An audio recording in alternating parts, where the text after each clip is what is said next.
നമ്മൾ ഖബറിലെത്തുമ്പോ ആ മണ്ണറ മണിയറാക്കി തരാന് നമുക്ക് സ്വാലിഹീങ്ങളായ മക്കളുണ്ടാണോ? വെറും ഡിഗ്രിയും പിജിയും ഡിപ്ലോമയും സെറ്റും നെറ്റും ബിഫാമും BDS പാണ്ഡ്യം മൾട്ടിയും ആയുർവേദിക്കും MBBS CAയും CMEയും മാത്രം പഠിപ്പിച്ച ഇത് കിട്ടൂല മനുഷ്യന്മാരെ. അവർക്ക് ഇഖ്ലാബ് ഇദ്ഗാം ഇഖ്ഫാവും ഇൽഹാറും ഇദ്ഗാമും ബിലാഗും ഒക്കെ പഠിപ്പിച്ചു കൊടുക്കണോ? അതിന് 6ാം ക്ലാസ്സിൽ നിന്ന് മദ്രസയിൽ നിന്ന് ഒഴിവാക്കി എങ്ങനെ കിട്ടുക? നിങ്ങളെ മോസ്റ്റ് ഇമ്പോർട്ടൻസ് SLCക്ക് കൊടുത്താൽ എങ്ങനെ കിട്ടുക? എങ്ങനെ കിട്ടുക?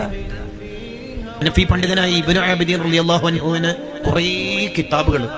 ആൾക്കാർ ചോദിച്ചു, നിങ്ങൾക്ക് എവിടുന്ന് ഇത്രയും കിതാബുകൾ?